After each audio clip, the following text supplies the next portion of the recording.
To this right here, the weather. Chief Meteorologist Bobby Deskin standing by. Bobby, the countdown is on one more cold morning. Yeah, well, and look, this was where we woke up this morning. 24 in Brooksville this morning. Tomorrow morning, closer to about 32 degrees. All right, so we will get warmer tomorrow morning than what most areas were this morning, although there'll be some spots like Bartow and Winter Haven, even Lakeland. I think you're going to be a couple degrees cooler. Look at the 20s up in the Panhandle. It was 41 in West Palm this morning, 43 in Miami. That's iguana falling temperatures there, right? They really get stunned there in the 40s. So as a result, as Frank said, one more cold morning. 3 a.m. to 9 a.m. is going to be our weather impact alert. Really after about 8, all those numbers are coming back up. But we do have a frost advisory for just about everybody away from the water.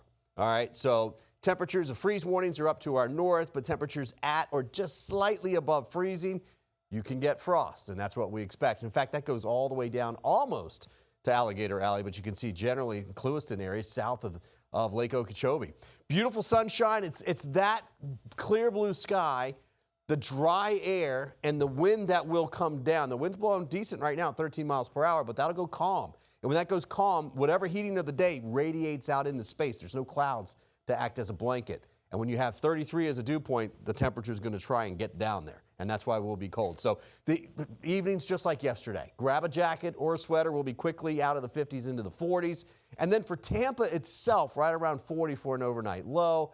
But then again, we're talking cooler numbers. 32 in Bartow, 33 Sebring, Frostproof, Lakeland, 33 in Mulberry, 30 in Dade City, Brooksville right around the freezing mark. And then you can see just a little bit warmer, low 40s along the immediate coast.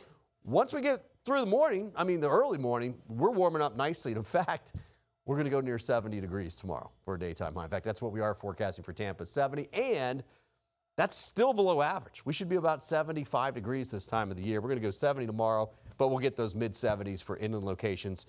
Upper 60s to near 70 right at the beach for tomorrow. Beach water temperatures low 60s.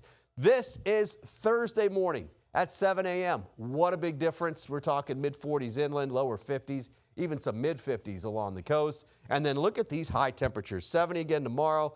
We're close to 80 degrees. Through the weekend, we actually have rain on Saturday. We're still in the upper 70s. But then that front is not bringing cold air. The one that brings the rain, it's actually bringing even warmer air. It's going to fall apart and warmer air is coming in from the south. Look at the cold. The cold's lifting up now, at least for us. There's another shot coming through, but it barely makes it to D.C. So overall, it's a warming trend. And that's going to continue for us. So looking good to take the boat out too, to be honest with you. South to southwest winds 10 to 15 knots for tomorrow. I think 15 might be a little high in the afternoon, but generally you can see we're going to get some wind. All right, 30% chance. This is Friday afternoon. Unfortunately, that is Saturday morning. We have a weather impact alert for Saturday morning as well. This is 10 a.m. Friday morning. You see a few showers. I don't think Friday's a washout, but the first half of Saturday is. This is 6 a.m. Quite a bit of rain. By the afternoon, we'll start to clear things out just a little bit, all right? So we need the rain. We need it for the drought. Sunday looks a lot better. I'm going to show you this coming up here. We've got some big-time fires. This is called the National Fire. It was at 5,000 acres yesterday near Alligator Alley. It jumped to 25,000 acres today. Winds blowing out of the north, so the smoke's going to the south, but that's something to watch down there. All right, 7-day forecast. There you go. That weather impact alert for tomorrow morning and on Saturday for the rain. Other than that, guys, we should be 75. We're going to be closer to 80.